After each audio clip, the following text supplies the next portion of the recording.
Diperhatikan? Nanti ke baru. Ya. Catat boleh nggak Pak? Boleh dicatat, boleh. Tak catat CTR. Sing mungkin ditebak-tebakin. Nah, oke Pak. Saya mau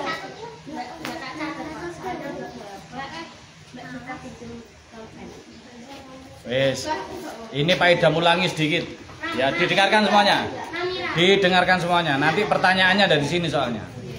Kisah Nabi Musa alaihis salam. Nabi Musa, nama ayahnya adalah Imron bin Qais. Nama ayahnya Imron bin Qais. Awas. Ibunya bernama Yuhonid atau Yuhanid. Beliau lahir pada masa kerajaan Raja Fir'aun. Di mana? Di Mesir. Jadi lahirnya di negara Mesir. Saat itu yang menjadi raja siapa? Fir'aun. Saat itu Fir'aun punya mimpi,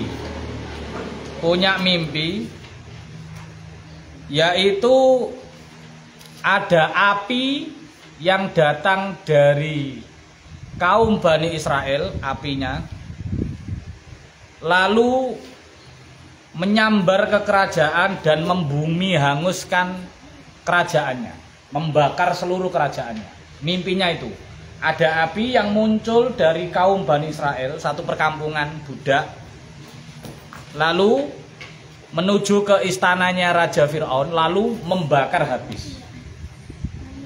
Kemudian Raja Fir'aun tanya kepada ahli nujum atau ahli mimpi yang pinter mengartikan mimpi. Mimpi saya artinya apa?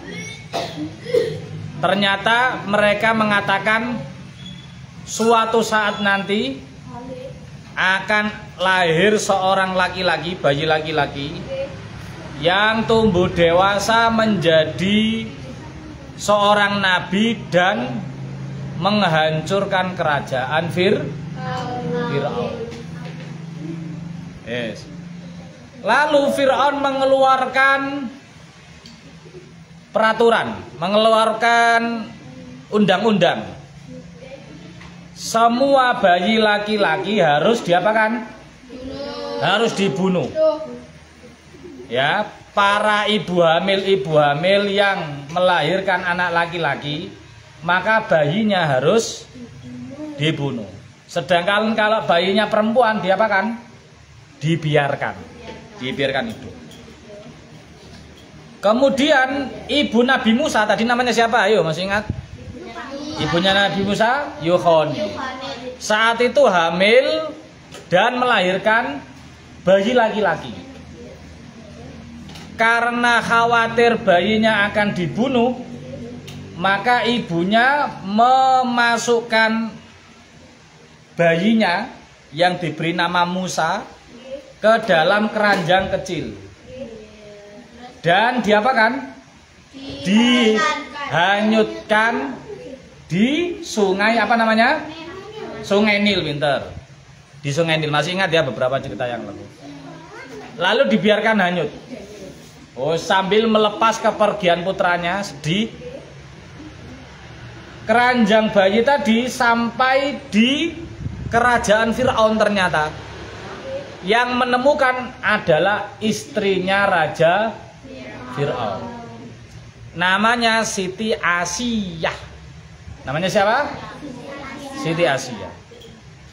Lalu oleh Siti Asiyah, anak tersebut dirawat, bayi tersebut dirawat dan dijadikan anak angkat. Tapi ternyata Musa kecil yang masih bayi tidak mau menyusu. Tidak mau menyusu kepada siapapun di kerajaan itu. Akhirnya membuat pengumuman sayembara, pengumuman barang siapa yang bisa menyusui anak angkatnya Raja Fir'aun dan Siti Asia akan mendapatkan hadiah yang sangat besar. Semuanya daftar.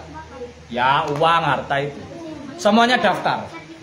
Lalu Nabi Musa itu disusui satu-satu, nggak mau. Sampai ternyata ibunya Nabi Musa, siapa namanya? Yukhonid. Itu diantar oleh saudaranya Nabi Musa, saudara perempuannya, untuk ikut daftar. Saya daftar supaya bisa menyusui anak angkatnya Raja Fir'aun. Dan alhamdulillah ternyata Nabi Musa yang kecil mau menyusui, dan ternyata karena ibunya itu adalah ibu kandungnya Nabi Musa. Tapi nggak boleh bilang. Jadi ibunya itu diem-diem saja sambil nangis. Ini kan anak saya yang saya buang kemarin. Alhamdulillah sekarang bertemu lagi. Tapi nggak boleh bilang kalau itu anaknya. Kalau itu bilang anaknya maka akan dibunuh. Makanya diem-diem saja. Dan Nabi Musa tumbuh dewasa di kerajaan siapa tadi? Raja Fir'aun. Tambah dewasa, tambah besar. Nah, ketika sudah agak tambah besar, ya sudah beberapa tahun gitu, ternyata beliau itu pernah menjambak jenggotnya Fir'aun. Ketika mainan-mainan sama Fir'aun, dijambak jenggotnya. Akhirnya marah Fir'aun. Kamu kecil-kecil sudah berani menjambak raja. Aku ini raja. Kalau kamu besar nanti mau jadi apa? Akan aku bunuh kamu sekarang. Biar kamu tidak melawan aku. Ketika akan dibunuh, ternyata Siti Asia melarangnya, mencegahnya. Jangan suamiku. Dia masih kecil. Tapi dia kok berani menjambak saya? Ya karena masih kecil, belum tahu apa-apa. Coba dites. Kalau dia sudah pinter, maka berarti sudah dewasa. Tapi kalau dia masih belum tahu apa-apa, berarti masih kecil. Cara ngetesnya gimana? Diambilkan susu sama apa, ayo? Arang. Bukan arang yang mati, bara api yang masih nyala, panas. Kalau dia nanti milih susu, berarti dia sudah pinter. Tapi kalau dia nanti milih bara api, berarti masih kecil. Awalnya Nabi Musa itu pengen ngambil yang susu.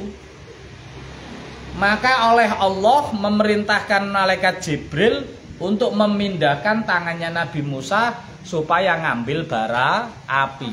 Akhirnya bara apinya diambil, dimasukkan ke mulut, dimakan. Akhirnya jadi apa namanya? Cadel. Apa cadel? Pelat. Ya, pelat. Pokoknya pelat lah. Akhirnya pelat. Nah, Fir'aun akhirnya percaya, tidak jadi membunuh Fir'aun.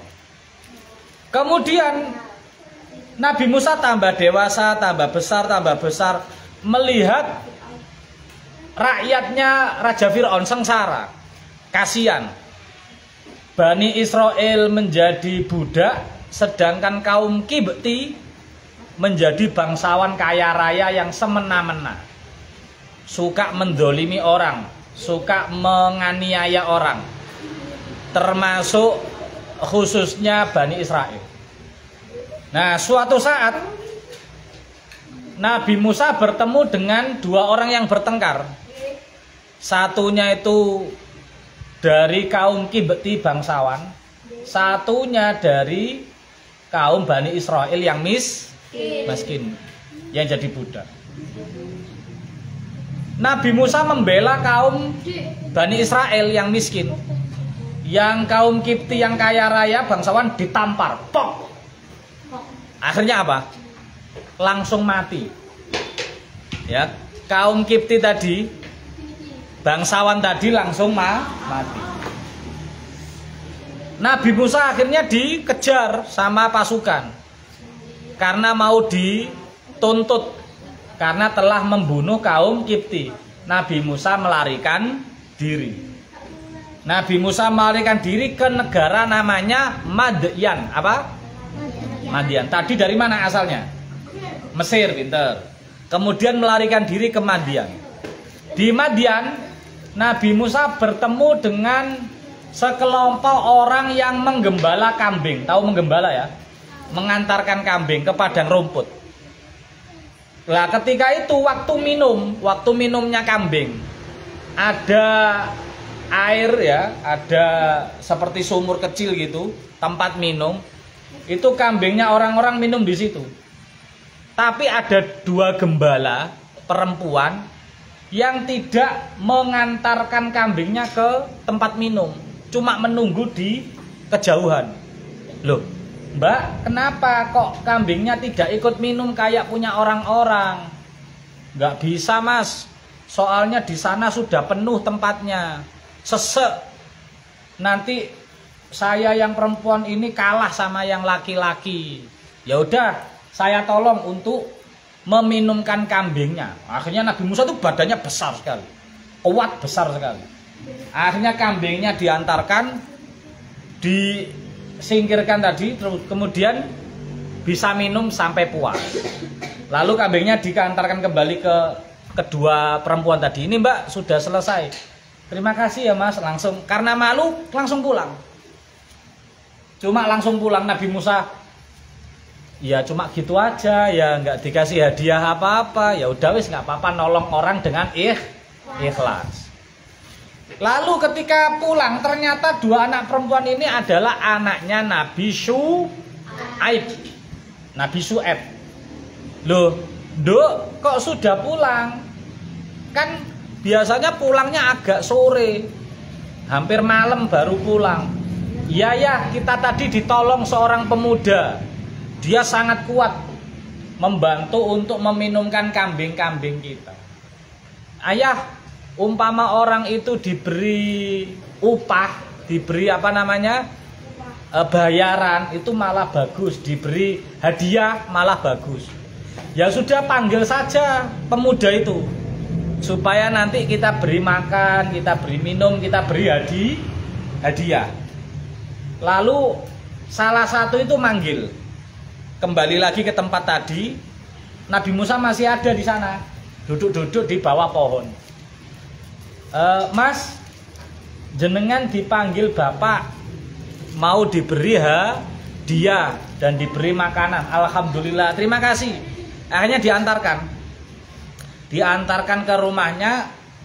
Setelah itu makan-makan, ngobrol-ngobrol, cerita-cerita. Ternyata dia adalah melarikan diri dari Mesir. Lalu oleh Nabi Syuaib ditawari, kamu mau menikah dengan anakku, salah satu anakku? Mau. Akhirnya Nabi Musa menikah dengan salah satu putrinya Nabi Syuaib. Dan yang namanya adalah Sofuro. Siapa? Sofuro atau Sofuria. Yes. Maharnya apa? Mas kawinnya apa? Menggembala kambing, menggembala selama 8 tahun. Kalau digenapkan 10 tahun malah lebih bagus. Nah, akhirnya Nabi Musa milih yang 10 tahun sebagai mas kawin. Setelah 10 tahun selesai ya, Nabi Musa diperintahkan oleh Allah untuk berdakwah kembali ke Mesir. Ya, berdakwah kembali ke Mesir untuk mendakwahkan Islam, menyebarkan agama Islam, dan memerintahkan kepada Fir'aun untuk bertaubat. Akhirnya beliau bersama istrinya pergi kembali ke Mesir. Sampai di Mesir, beliau nggak langsung ke kerajaan, tapi ke rumahnya dulu. Ibunya seneng, wes, bertemu dengan saudaranya namanya Nabi Harun. Lalu oleh Allah, Nabi Musa ini berdoa pada Allah, ya Allah, saya ini pelat. Tahu pelat ya, tadi loh, cadel. Soalnya masa kecil saya pernah makan apa tadi? Bara api. Nggak cuma arang, kalau arang sudah mati, ini bara api yang masih nyala. Saya pelat ya Allah, tolong saudara saya, kakak saya namanya Harun ini, supaya dijadikan nabi sekalian, supaya bantu saya dakwah, supaya dia yang bagian ngomong. Akhirnya Nabi Harun juga diangkat menjadi rasul, menjadi nabi juga. Lalu setelah itu dakwah pergi ke kerajaan Fir'aun. Hai Fir'aun, aku ini adalah rasul, nabi utusan Loh, datang ke sini mau menyampaikan agama Islam supaya kamu bertobat dan hanya menyembah Allah. Wow, Fir'aun marah, mengejek juga. Kamu ini kan anak bau kencur. Kamu ini dulu kecilnya saya rawat. Dulu kamu kan masa kecilnya tinggal di sini. Kok sekarang berani-beraninya nyuruh-nyuruh saya? Saya ini raja. Kalau kamu benar nabi dan rasul, apa buktinya? Apa kehebatan kamu? Apa mukjizat kamu? Lalu Nabi Musa mengeluarkan salah satu mukjizatnya. Ya, mengeluarkan dua mukjizatnya. Yaitu tangannya dimasukkan ke dalam ini apa namanya? Dulu bajunya kan lebar-lebar ya. Apa namanya? Jubah ya. Jubah ya. Nah, dimasukkan ke dalam jubah, dikeluarkan tangannya menjadi putih bersinar. Putih bersinar, menyilaukan, lalu dimasukkan lagi menjadi biasa. Lalu yang kedua, tongkatnya dilemparkan menjadi ular, ya, menjadi ular. Lalu dipegang lagi, kembali menjadi tongkat. Lalu Fir'aun, alah, kamu sok pamer, kamu berani tak tanding sama penyihir saya? Saya punya penyihir jumlahnya 40 orang. Kalau kamu bisa menang melawan mereka, oke, aku akan nuruti kamu. Tapi kalau kamu kalah, awas kamu, tak bunuh kamu. Ya udah, kapan? Di alun-alun, supaya semua orang melihat, semua orang diberitahu. Pengumuman akan ada pertandingan kehebatan antara Musa yang mengaku nabi dan penyihir Raja Fir'aun. Akhirnya kumpul di hari yang ditentukan. Kumpul. Sudah melihat orang-orang. Penyihirnya bilang begini, hai Musa, ini saya dulu yang menunjukkan kehebatan atau sampean? Atau sampean yang menunjukkan? Lalu Nabi Musa bilang, kalian dulu silakan, tunjukkan pesonamu, tunjukkan kehebatanmu. Lalu 40 tukang sihir itu tadi melemparkan tongkatnya masing-masing, jadi ular.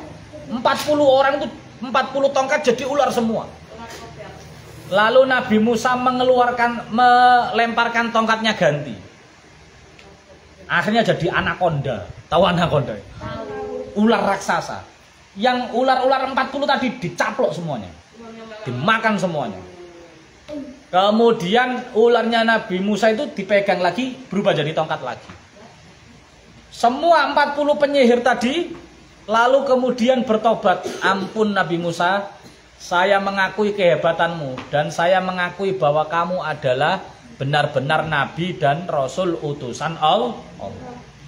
Fir'aun marah, hei penyihir, kalian ini sudah saya bayar, kalian ini adalah penyihir saya, kok tambah bela Fir'aun, bela Musa.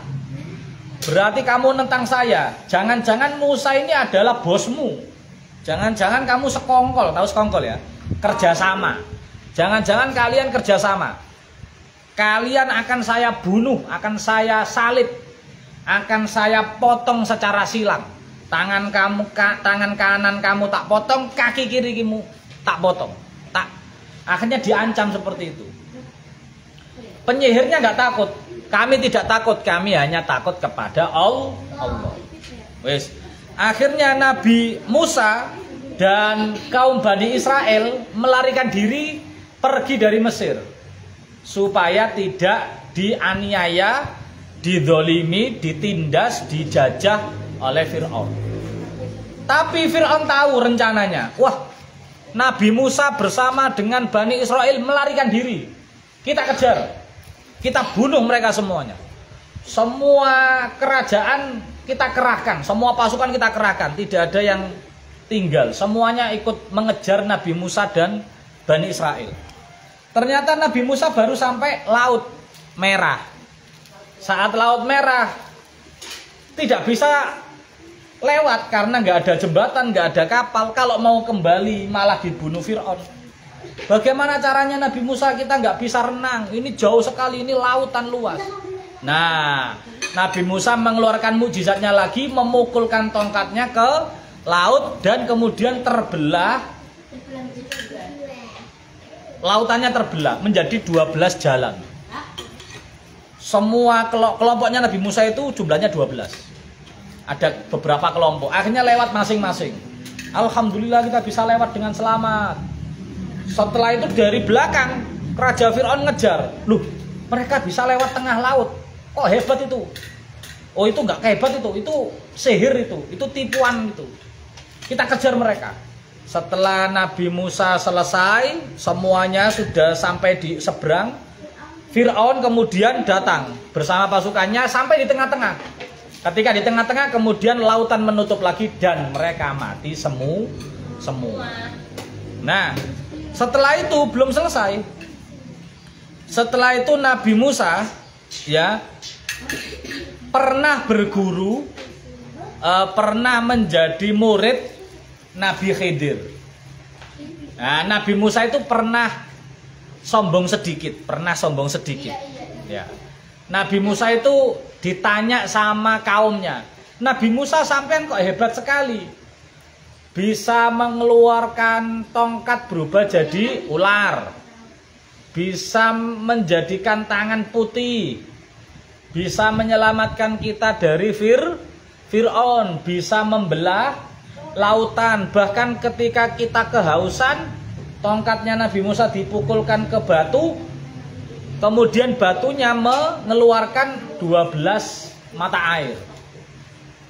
Kamu hebat sekali Nabi Musa. Apakah ada yang lebih hebat dari engkau wahai Nabi Musa? Nabi Musa menjawab tidak ada. Nah, karena itu kan agak sombong. Akhirnya ditegur Allah, wahai Nabi Musa, di atas langit masih ada langit. Di atas orang yang pinter masih ada yang lebih pinter. Jangan sombong. Kalau kamu mau, pergilah ke Majma'al Bahrain, tempat bertemunya dua laut. Di sana kamu akan bertemu hambaku yang namanya Nabi Khidir. Dia akan mengajarkanmu beberapa ilmu. Akan mengajar kamu suatu ilmu.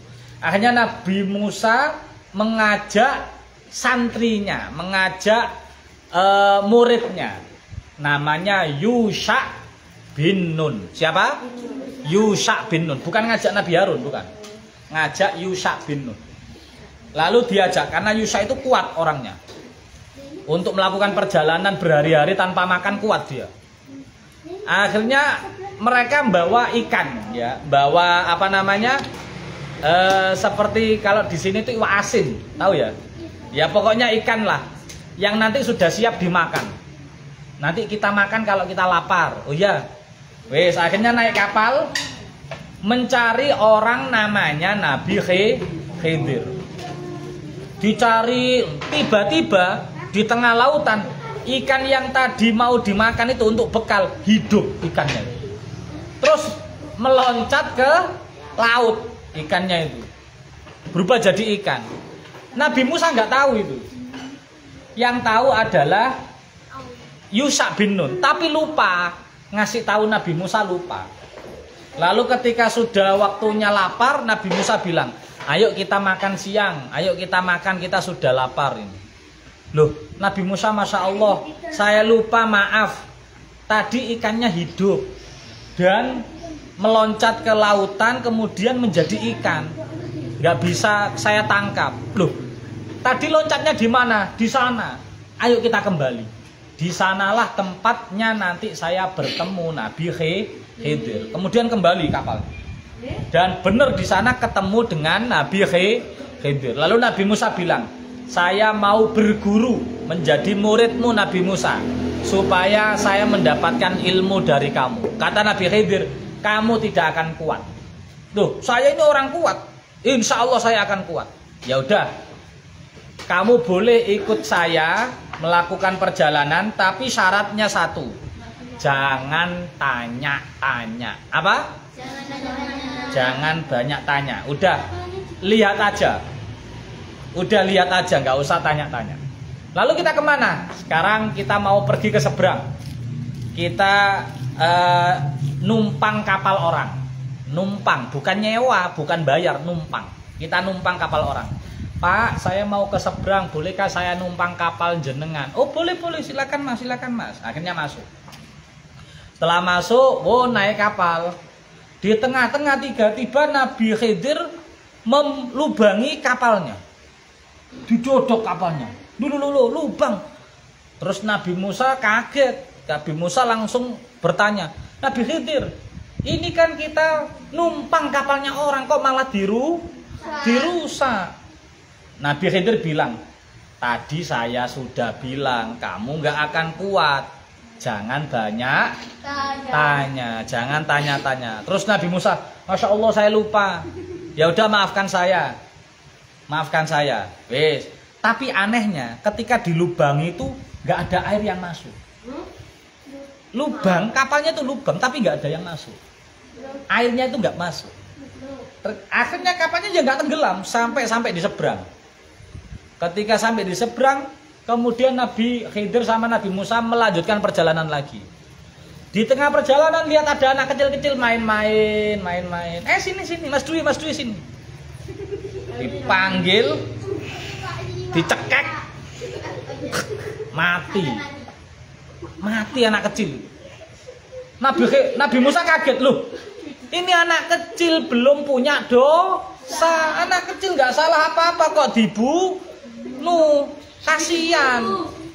Nabi Khidir bilang, kan saya sudah bilang kamu tidak akan kuat, jangan banyak tanya. Masya Allah, maafkan saya, ini terakhir. Kalau nanti saya tanya lagi, berarti saya sudah gagal. Ya udah, tinggal sekali lagi ya. Yes. Kemudian jalan lagi. Karena lapar,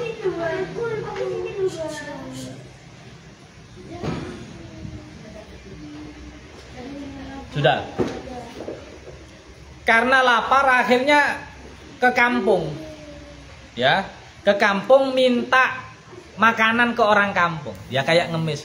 Mohon maaf, kami ini berdua adalah orang yang dalam perjalanan, nggak punya bekal makanan. Bolehkah saya numpang makan sedikit? Nggak boleh, jangan kesini. Pengemis, ngali. Dari satu rumah ke rumah yang lain, tidak ada yang memberi makan. Orang minta-minta itu boleh nggak? Kalau umpama memang tidak ada makanan sama sekali kayak Nabi Musa sama Nabi Khidir nggak apa-apa. Tapi kalau cuma pura-pura nggak boleh. Guys, akhirnya keluar desa. Mau keluar desa, di sana ada bangunan. Ya, ada bangunan. Lah bangunan itu mau roboh. Doyong, tahu doyong ya? Miring. Mau roboh. Akhirnya Nabi Khidir itu dorong tembok itu ditegakkan kembali supaya nggak roboh. Terus Nabi Musa bilang gini, orang kampung sini lo pelit-pelit, nggak memberi makan kita. Kamu kok malah memperbaiki temboknya. Andaikan kamu minta bayaran untuk memperbaiki tembok, kan kita nanti bisa makan. Lalu Nabi Khidir bilang lagi, kan saya sudah bilang kamu tidak akan kuat, makanya jangan banyak tanya. Wah, sudah gagal karena sudah tanya berapa kali? 3 kali. Nabi Khidir bilang, supaya kamu tidak penasaran, saya kasih tahu kenapa saya melakukan 3 hal tadi. Yang pertama, kenapa kok saya ngelubangi kapal padahal itu kita numpang? Kenapa? Karena di depan sana ada bajak laut. Ada bajak laut yang kayak One Piece ya. Bajak laut. Nanti kalau bajak laut itu lihat kapal ini tuh kapalnya utuh, kapalnya bagus, akan dirampok. Tapi kalau kapalnya lubang-lubang nggak akan dirampok. Makanya kita selamat sampai seberang. Oh. Yang kedua, kenapa saya bunuh anak kecil itu? Kenapa saya bunuh Dwi yang masih kecil? Karena Dwi ini nanti di masa depan, anak kecil bukan Dwi ya. Bukan Dwi. Karena anak kecil ini di masa depan akan jadi anak nakal. Akan jadi anak yang berani orang tua. Yang akan menjerumuskan orang tuanya ke neraka. Makanya supaya tidak jadi besar, saya bunuh waktu kecil. Dan alhamdulillah loh ya, orang tuanya ketika anaknya meninggal itu itu digantikan oleh Allah melahirkan anak-anak lagi yang soleh-soleh, yang pinter-pinter, soleh-solihah. Bon, yang ketiga, kenapa tadi memperbaiki tembok yang mau roboh? Kenapa kok diberdirikan lagi? Kenapa, ayo? Karena di bawah itu ada apa kayak harta gitu. Karena di dalamnya situ itu ada simpanan harta Orang tuanya. dari orang soleh, orang tua yang soleh, yang itu nanti jatah anaknya. Kalau itu umpama roboh, nanti ketahuan sama orang lain sehingga hartanya diambil orang lain. Itu nanti jatahnya anak yatim yang kecil-kecil itu. Lah anak itu nanti ketika dewasa akan mencari harta itu, akan bisa memiliki harta itu. Tapi kalau umpama roboh ketahuan hartanya, nanti diambil oleh orang lain. Nah, itulah ilmu yang tidak dimiliki oleh Nabi Musa.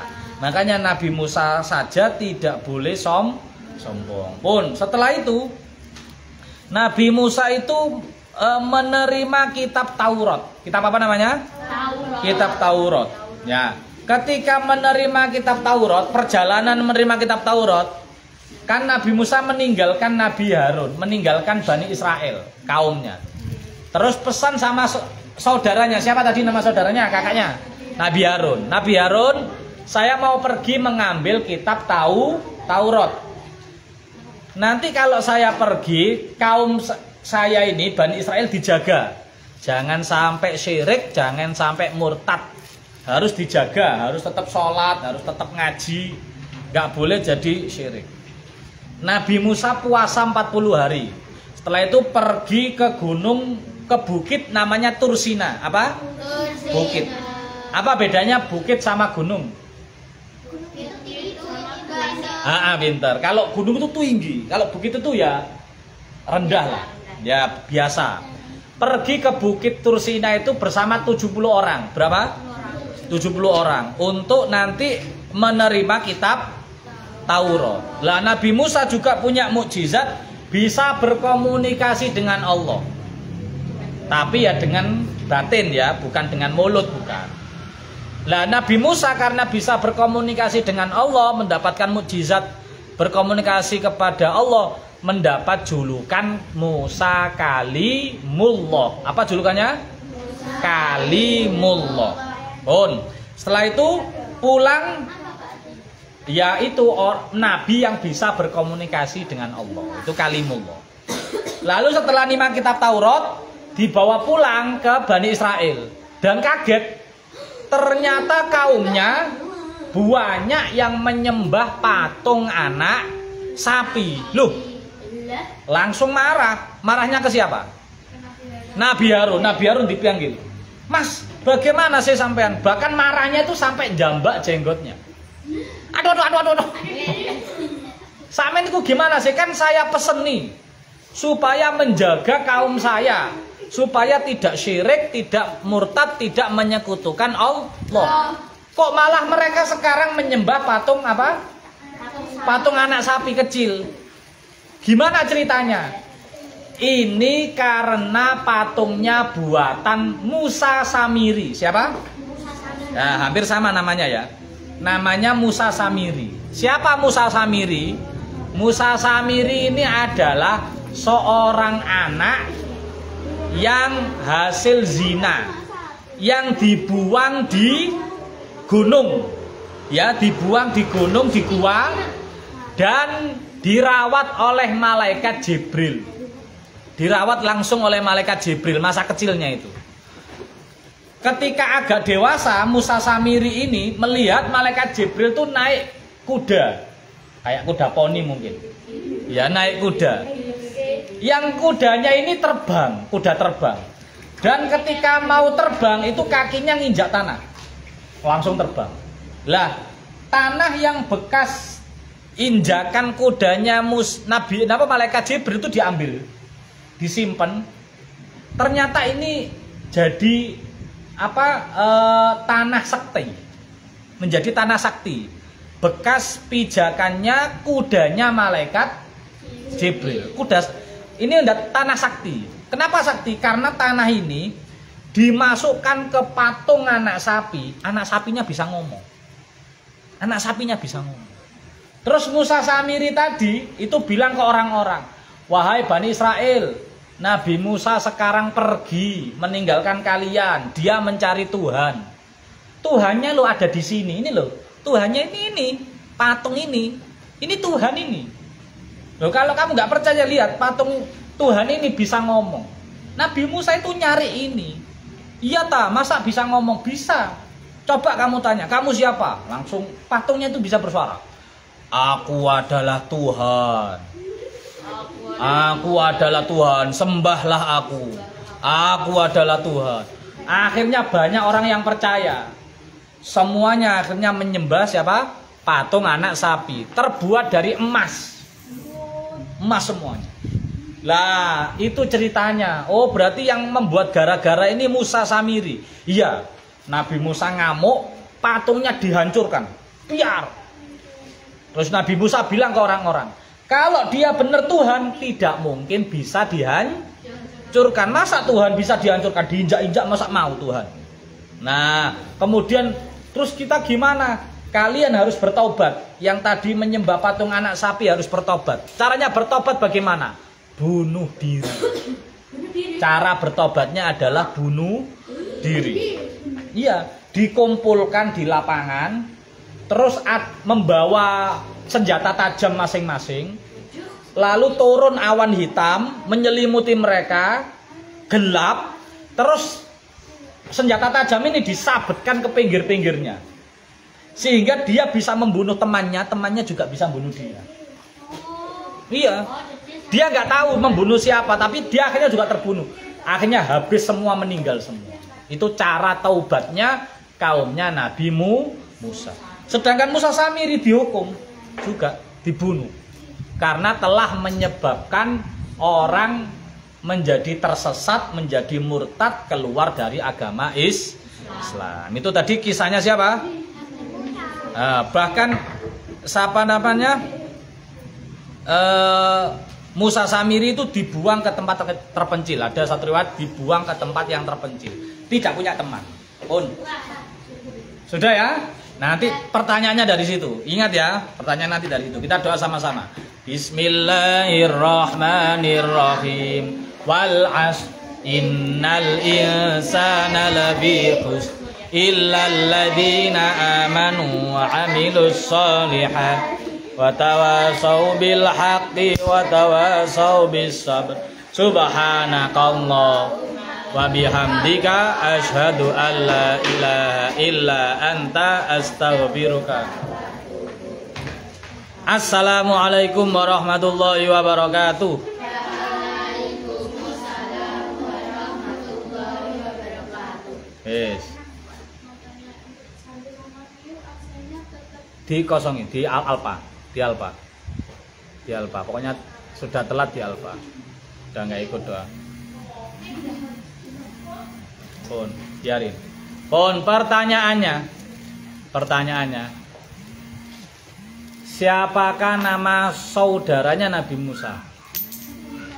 Nabi Harun. Silakan pulang. Kemudian siapakah nama ayahnya Nabi Musa?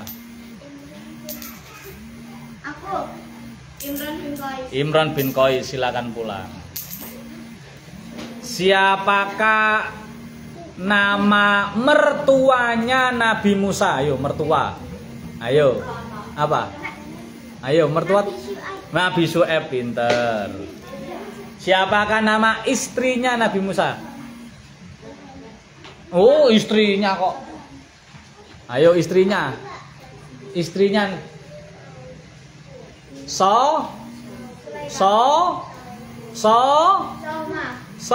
Apa? Sofuro. Rara pulang dulu. Siapakah nama istrinya Fir'aun? Istrinya Fir'aun. Ayo. Istrinya Fir'aun.